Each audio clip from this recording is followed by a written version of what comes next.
So the year 2022, in my opinion, has been the most boring year for music in like a decade or more. Ever since I started listening to music where I went out the way to search for stuff, I was able to find hundreds of songs a year. I think the record I ever have, let me check. The best year I ever had was 2018, where I downloaded 307 songs. Then there's this year, where I've downloaded 67. And believe me, I fucking tried to find shit I like. I just ended up having the same songs on repeat all year. And then I still ended up listening to the old school. And I ended up listening to the older music much more. And with that being said, this is my top 20 songs of the year. If you want to watch the video up there, that's my top 10 songs as of the year half. You can kind of get an idea of where this chart's going to be, but believe me, that shit changed. Let's go.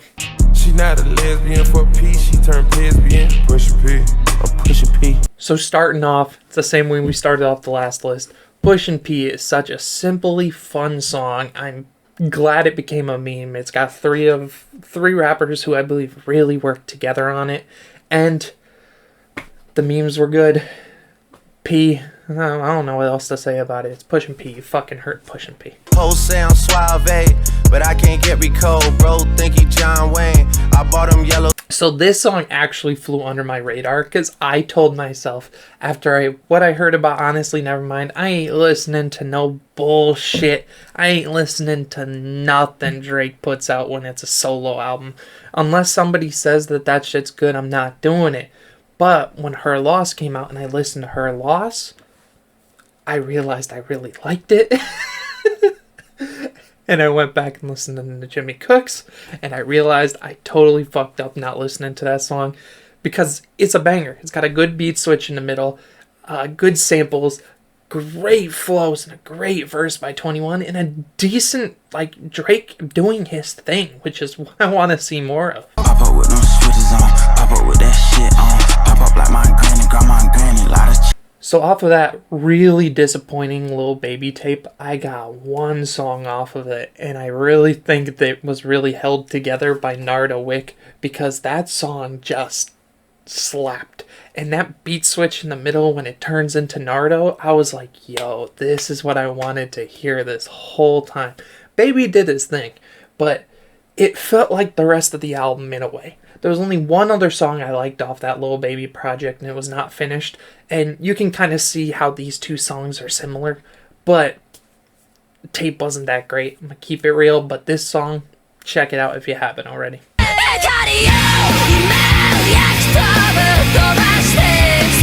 So into the first of many non-rap songs on this list, Auto Backlight.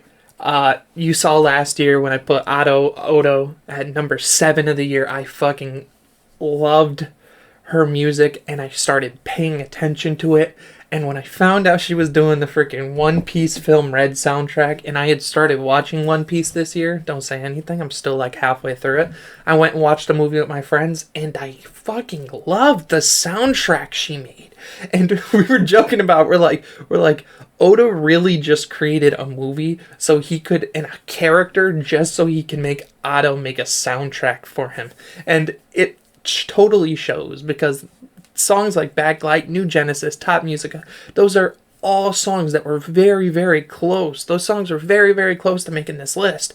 But Backlight has been the one that's been on repeat the most. It's a great freaking track. Why these niggas talking fucking shit? I told them pipe down, I don't need no little bitch. So, as I said in the last list, this song slaps. This song has a beat by a producer that I followed on YouTube that makes type beats, and it's his best beat to date that he gave to 2 rappers he knew could run that shit. And it's aggressive. I can't wait to go see it live, either with an ASAP Rocky concert or a Snot concert, because you know they're both gonna play that shit, because I know it's like a hit. I can't wait to see it live, and that song still slaps to this day. You ugly as fuck. You out of pocket. 2 ATMs. You stepping to what? You. So as the year went on, one of the things I really noticed is that N95 was my favorite song on that Kendrick album. It's the one that became the hit. It's the one that people talked about, and it's the one that It's aggressive. It's got a great beat, some amazing freaking speedy flows by Kendrick, and not much else to say. That song is really damn good. When I feel like rolling up, I'ma slide in. When I'm in my zone. You know me, I like my freaking ignorant ass bangers. There's nothing else to say about Jaleel Divin. This shit's ignorant. It's one of the few songs me and my brother have like overlapping in our top 20s of the year. So in that way, this song is an anthem for the year without doubt. Jaleel is definitely in the next few years gonna become a household name. Even if it doesn't, he's going to be at Rolling Loud in festivals like that for the next 5-10 years, because his stage energy and the amount of, like, the way he can control a crowd is unparalleled. That's how you keep an artist in line. And yeah, we're going to see more from Jaleel in the future. Falling out, it's the day. Just chase the reaper away. It's fucking Jenny by Young Cage. Y'all who subscribe to my channel know this song. You understand why I love it. It's one of Cage's best, like, love songs. And easy. Fucking love you, Cage. Because maybe you'll see this. You never dance again. Dance now. Dance. Dance. Dance. Dance now. First of all, before we get into it, the way I heard of Kenny Mason was at Rolling Loud. He performed directly before Puya and like Fat Nick. So I was like, all right, let's just go to the stage early. Let's see what this guy's all about. And he had such an amazing performance and like songs that I was just like, yo, let me freaking Google this guy. And I downloaded like four Kenny Mason songs last year. So he was already on my radar. And then instantly when the Dreamville tape came out, and JID, everyone started, like, in that crew was like, I fucking love Kenny Mason. Let's throw him on our songs. And I was like, yo, I knew this man was dope because I somehow saw him live before I'd ever even heard of him. And then JID drops one of his best verses, best choruses, best samples, and then got Kenny Mason on the chorus. You can't go wrong. It's a great fucking song. You've got no time. Can I start the move by? We won't rock the blue bar. Back to another non-hip-hop song. This song, that's it's the ending of Call of the Night. Call of the Night was one of my favorite animes of the year, and the music was so good, and it fit the vibe of the show so damn well that both the intro and the outro to the show ended up in my playlist, and that's like unheard of. I never listen to outros. I never listen to the outros or intros to anime. That's something I normally skip. I love this. It is so different than everything else I have in my playlist that it's a nice little switch up. And fucking, how do you name yourself Creepy Nuts and get taken seriously? That's crazy to me. But shit slaps. If you haven't seen Call of the Night, go watch it. If you haven't even heard, if you don't like anime, just listen to the music because it's different. 'Cause I'm good, I'm feeling alright, baby, I'm If you've never seen my face before, if you've never seen my skin tone, and you're blind watching my videos, I'm white. Because all it takes for one of my fucking favorite songs of the year is goddamn David Guetta, Baby Rexha, making a fucking reinterpolation of I'm Blue by Eiffel 64 or Eiffel 65, and I just fucking love it. It's catchy because, you know, the fucking sample's legendary, and it's got a good vibe, a good, like, this is the best I've ever heard Baby Rexha, in my opinion, and fuck it. Number 10, I love it. Better have manners right here, my friend right here, and both my parents right here. Drop my album this year, no. So this song right here is the reason I don't make these lists till the dead end of the year. Well, how long old is this Metro Boomin album? Like 3 weeks old? Dude, I've listened to Metro Spider probably like 40 times since then. It is such a... Young Thug and Metro Boomin are such an insane duo, and I just can't wrap my head around how they work so well together. And you just know that, like, when you get Thug on a Metro beat, Thug is going to do something special. And on this one, especially with that second verse, he flows like a bitch. And I've been singing, "They right there, you get no smoke, you around from being right there." Like, I've been singing that little, like, that flow stretch to myself for like a week in my head. But it slaps. I can never snitch. That's on my kid. Put a chopper on a blade. Put a blade. So this song should be a complete meme, but it's a little too good for its own right. And that's what I've heard from most people, that they normally would like look at the song like this and be like, wow, this is this is goofy. But no, it's a banger. It's got some great flows, a great beat, and I don't even know what else to say. I can't even defend myself on this one. This song's just been in rotation for no reason. Strike like a match, knock him out his hat, knife to a gunfight, this ain't nothing. And here you have it, my most unpopular opinion on this frickin' listing. This is the best song off Her Loss. A lot of people are like, major distribution, Circo Loco. I like Her Loss. It's like my favorite tape this year. Maybe the Metro Boomin album, if I give it a couple more listens. More M's is just exactly what I want from this tape. It gave me a Metro beat. Like I said, the Metro beat. 21 Savage giving an amazing freaking chorus. Amazing verses from both 21 and Drake. And even after all this time, even if some of the more songs from Her Loss are falling out the like repeat, More M's is still on repeat. If I leave it out, So here we go, another anime intro, Rumbling by Sim. The world fucking love this song. I think people are starting to forget, since this was so early in the year. This song released like the 2nd of January. This song made fucking waves. I was in disbelief for, but I got it. It was the best intro Attack on Titan's done. It was in English, so you can sing along, and Sim did a great freaking performance.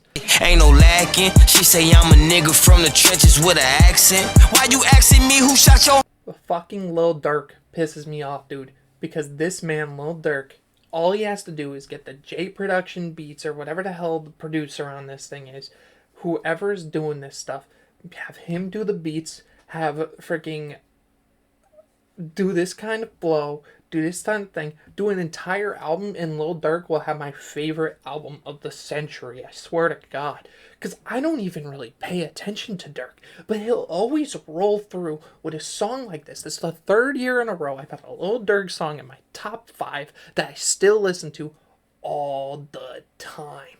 We're not even going to talk about Gucci Mane. This is the best Gucci Mane thing he's done since Slippery with the Migos. Rest in peace, Takeoff. But Rumors, such a great verse, such a great flow, was such a great and catchy chorus. My friends started calling each other roosters just because of this fucking song. This song is fucking great. Nothing else I can say about it. It's a banger. I wanna shoot no dice unless we bang gold stats, nigga. Bet a 10, shoot a 10, my twin serve. Yeah, no, I have to. Now I'm starting to be like, okay, I can't be this ignorant all the time. This is Future at its most ignorant, his hardest, his like fastest. Like, this is like his least lazy flow in stuff that he's done in a while. So like Gold Stacks, great Future song, one of the best ones he released in the year, best one off the album by far. Walked in that bitch, I got that stick to me. I got all your bitches. You saw it coming? I have said that. I've said it privately. I've never said it in public. This is my favorite song any of their crew, any of these guys that are on the song, they've ever done. And it's kind of not even close. Like, I know, like, Jenny is up there, so maybe it's a little close. And Olivia was on last year's list, but, like, all right. Everything done to a perfect standard for their style of music, and it's going to be hard for them to top this in my mind. So if they can top All Right, let's see where it goes. Now everybody go to breakfast after say. This year was the year of like Bad Bunny and all these artists from outside the US getting their footing in America and making hits that lasted. And the first time I heard Last, I have an Instagram page that I follow that at the end of each meme he posts, the last slide will be a song that he recommends to everybody. And 1 week he was putting Last. The first time I heard it, I was like, this is catchy. This sounds really catchy. It is so damn good. I've heard Burna Boy before. Burna Boy had a remix to my favorite, like one of my favorite Pop Smoke songs of all time with Enjoy Yourself. That was my top song of 2020. But I found this in the later half of the year, and oh my god, I started seeing it soar up the Billboard charts. And I'm like, oh, he's something special. He's doing amazing. And then recently he had like the highest selling tour in the United States ever. Made like 13 mil a show or something stupid like that. He'll be around for a while, and I'm very interested to see what else is coming from him, because Last was something fucking special. Number 1 is a song that is held dear to me. And there's very few songs that really stick with me and hit my heart and are that special to me. But when one of your favorite things of all time becomes a worldwide phenomenon, you can't help but love everything about it and feel a sense of pride. There's a few things I like more. I like my family, Legos, Star Wars, and fucking Chainsaw Man.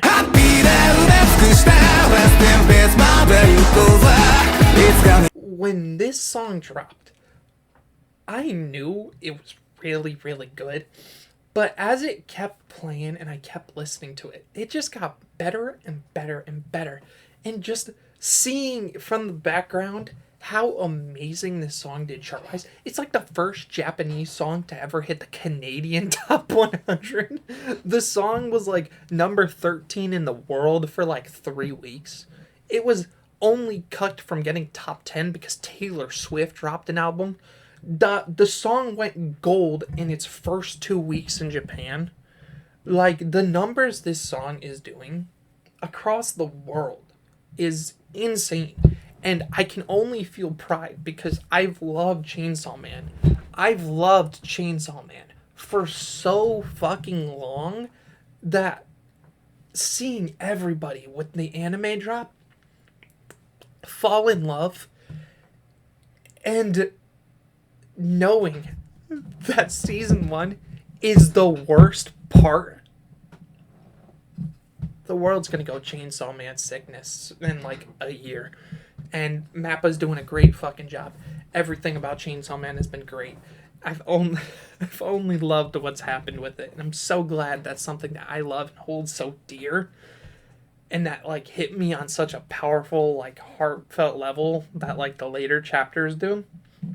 Is starting to be loved by not just people close, like, to the anime sphere. My fucking older cousin, my uncle, my brother, like, everybody around me, my best friends are watching this fucking show. And having a song that kicks so much ass, like Kickback by Kenshi Yonezu, is so special to me. And this song, probably my most listened to song this year, even though it only came out in October. It's great. It's fucking probably flawless music. It is my favorite song of 2022, and it's probably one of my favorite songs of the decade. I can close out this list. Hope you guys enjoyed. Put your top 20s in the comments. I want to see them all, and let's go. Peace.